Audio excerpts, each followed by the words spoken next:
What's going on, guys? Welcome back to the channel. Today is February 10th and I got 3 official NBA player props that I'm going to dive deep into in today's video. But before we get into the plays, I want to recap that we are up just over 21 units on the season. This last week or so, we've had some pretty tough losses, tough pills to swallow here, like Pascal Siakam. To make 2 threes, he shoots 1 for 8 from deep. Asar in the same day, 5.5 rebounds. I think he had 3 or 4, whatever. He didn't hit.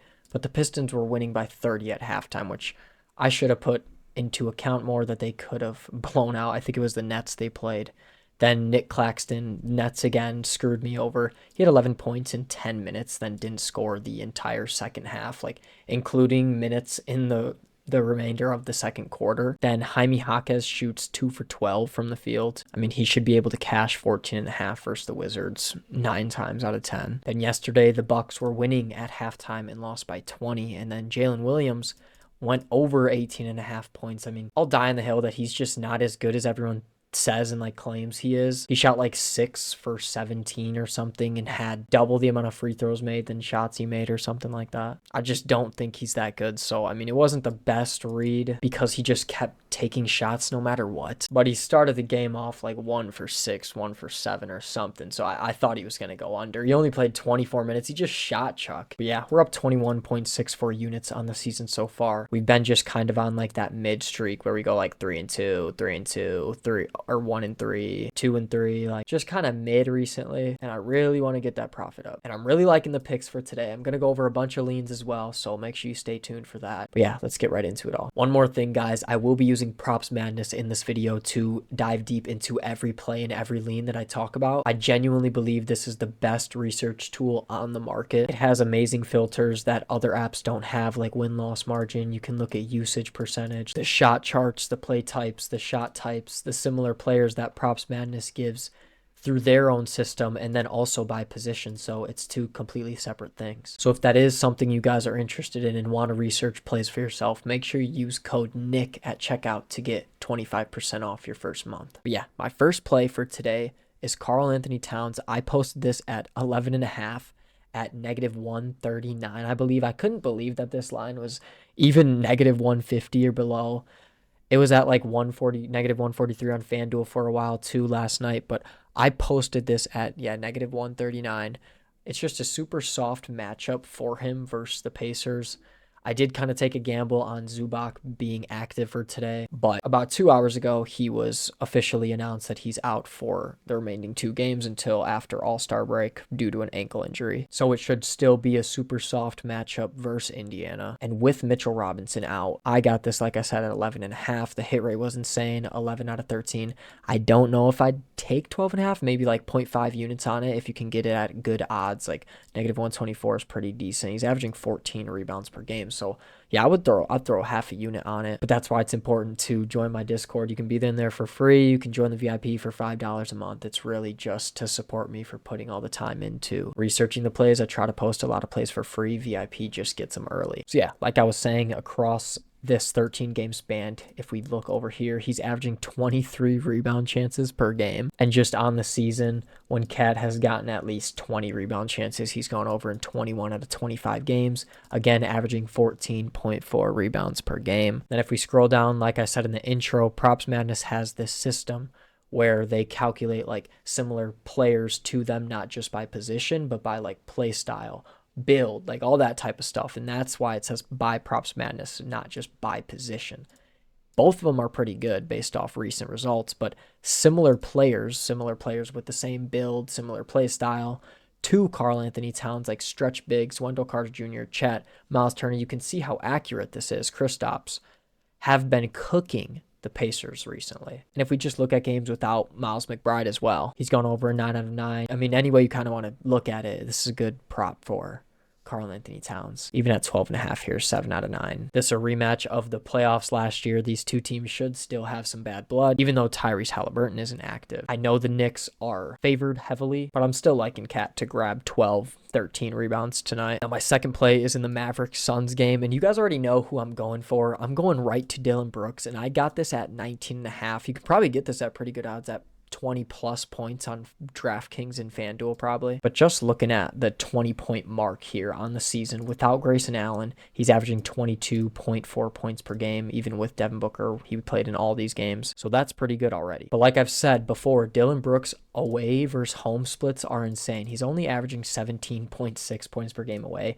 versus 25 points per game at home. And the only times he went under when he was at home was when he played less than 27 minutes, which he will most definitely get today, because if we take a look at RotoWire, he's projected to play a team high 34 minutes. I know Devin Booker and Jalen Green are both projected to play today. Devin Booker's projected to play 33 minutes, but he just played last game versus the Sixers, and Dillon Brooks took 23 shots without Grayson Allen also taking away from his usage. And Jalen Green, if we look again, he's only projected to play 18 minutes, so I mean, he might take a good amount of shots, but I still expect Dillon Brooks to get 16, 17, even 20 plus shots up this game potentially. Now the matchup looks pretty tough. The Mavericks have been a top 5 team on the season at defending above the break threes. But if we look at over their last 5 games, they've really been just like average, which means their defense has been worse as of late, but they're still playing at the 5th fastest pace. So there should be a good amount of shots getting taken in today's game. But yeah, this being a home game is really the main read for Dillon Brooks. If you really want to look at games with Devin Booker, without Grayson Allen, and like I said, the one time that he went under was without 27 minutes. So all these guys did play. Jalen Green didn't play in these games, but you can really dive deep and see that he's still averaging almost 26 points per game. He's taking 23, 17, 23, 24, 17, 25 shots per game. Like, that's crazy. And we've cashed this line multiple times already this season. I'm going to keep rocking with Dillon Brooks. I would definitely still take this 20.5 at like -109, -112 is good. But yeah, my second prop is Dillon Brooks to score 20 points tonight. And my third prop is in the Spurs-Lakers game, and I took LeBron James under 22.5 points. I'm surprised this line is actually back up, because this is what I got way early in the morning. -125 to go under 22.5 points. Now, I feel like a lot of people were on that yesterday, and LeBron has played pretty well in back-to-backs this year. So Luka is listed, I know it says doubtful right here, but he's still listed as questionable to return for tonight. And Luka has loved to play versus the Spurs. I mean, you guys can see he's cooked them in all 3 times they've played him this year. He likes playing versus Wemby. And I doubt LeBron likes playing versus Wemby, because LeBron scores 50% of his points at the rim inside the restricted area. And obviously, when the other team has a 7'5" alien defending the paint, it's not really the easiest thing to score on him. The Spurs also are a top 3 team at defending points in transition and not fouling at limiting free throws. Forwards have struggled either way you want to look at it versus the Spurs recently. Austin Reeves is also back, so this is pretty much my main read here. With Austin Reeves, LeBron's usage really just takes a hit. He's played over 30 minutes in almost all these games. We'll include the one that he didn't because he scored 23 points. But then if we also add DeAndre Ayton, he's under 22.5 in 9 out of 12 games, averaging 17.7 points. Without Luka, okay, still like similar hit rate, whatever. With Luka, he's gone under in 7 out of 9. Similar hit rate as well. So like, to me, it doesn't really matter if Luka plays or not. This is more like Austin Reeves. Austin Reeves is projected to play 35 minutes, so he's fully healthy. He's good to go. He should be taking a ton of shots tonight. His 19.5 line doesn't look bad. But again, LeBron's old. It is a back-to-back. I know his stats show that he's performed well in back-to-backs that he has played, but both of those games were not matchups like the matchups they have today. Sorry, I accidentally hit head-to-head, not back-to-back. Like Hawks and Raptors, come on now.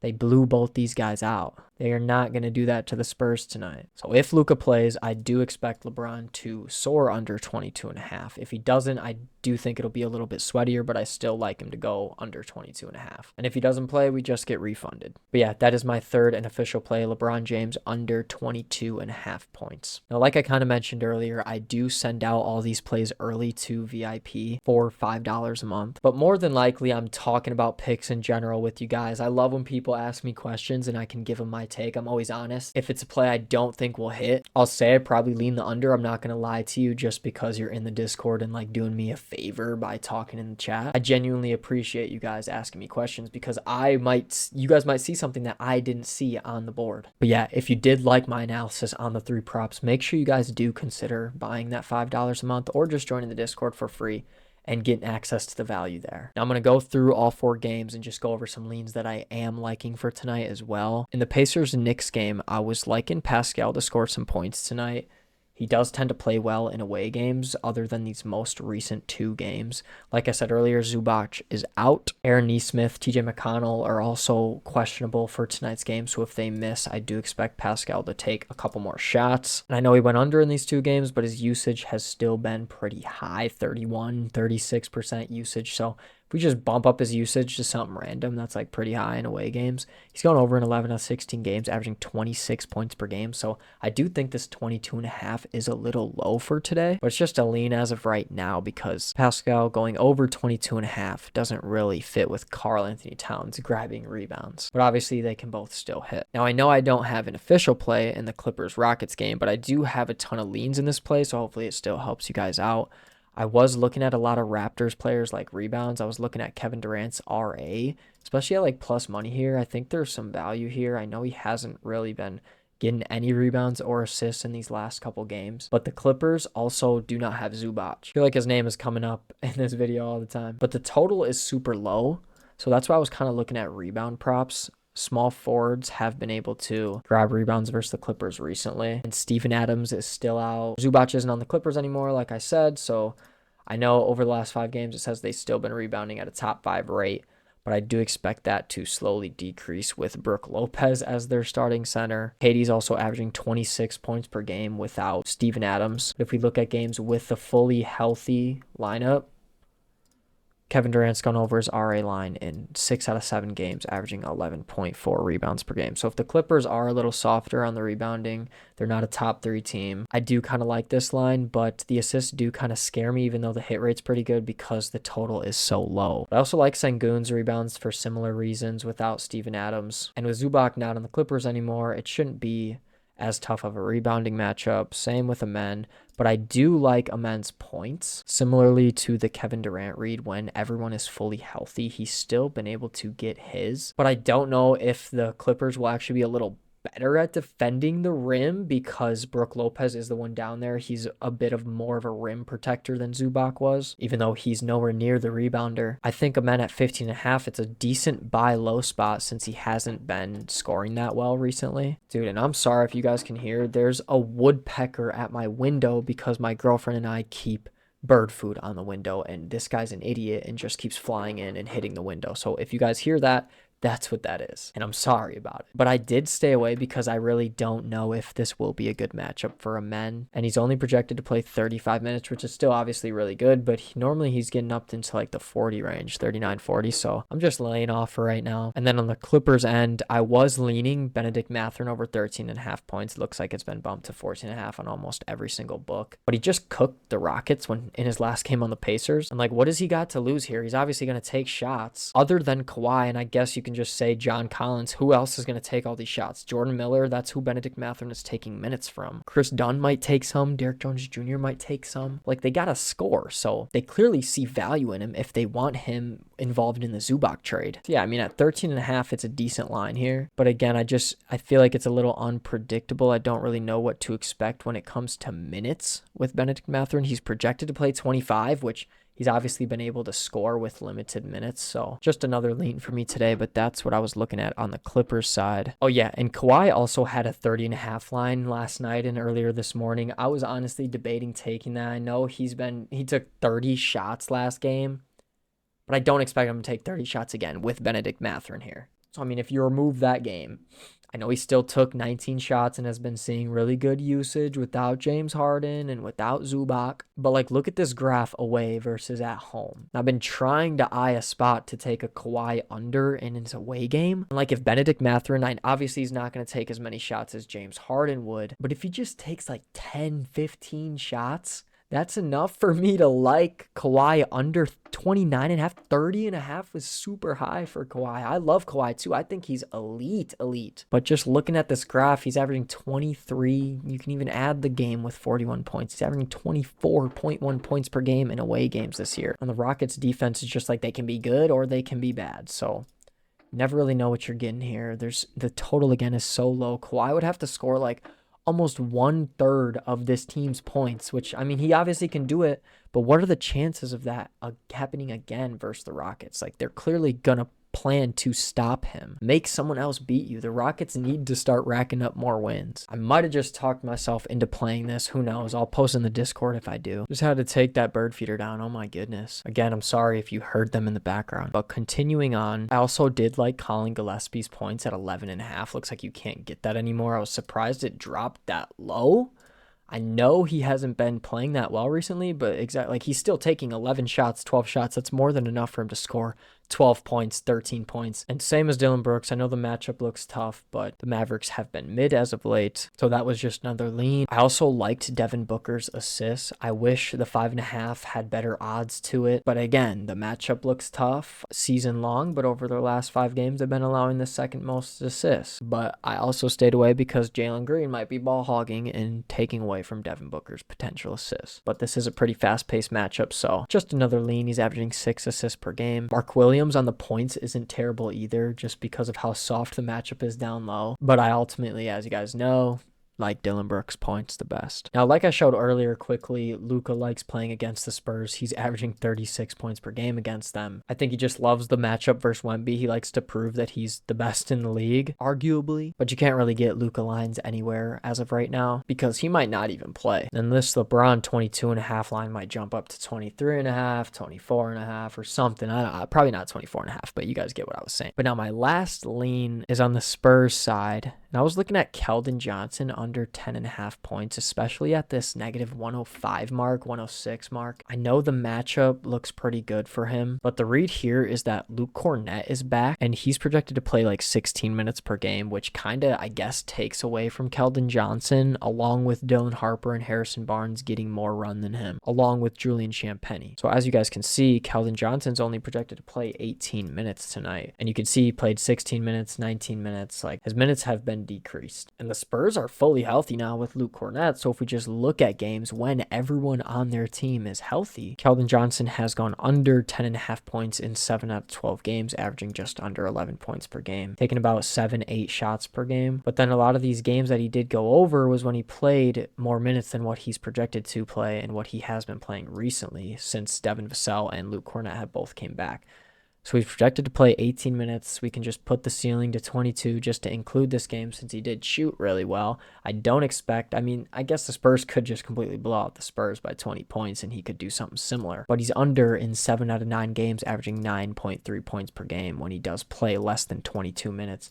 I mean, 14, he's projected to play 16 or 18 points, so 14 isn't crazy. 4 minutes less, 4 minutes more. But yeah, either way, it's just a pretty good hit rate here. Just too decent of a matchup for me, I guess. Similar small forwards have been playing really well. If he starts off hot, I could see him getting a couple extra minutes. But I do really, really like this angle here. If he's taking 6 shots, he'd have to shoot 50, 60, 70% to even have a chance at cashing this line. But if Luka doesn't play, I could also see the Spurs blowing them out. So I did just ultimately stay away. But yeah, guys, that is all I got for the official plays and the full slate breakdown.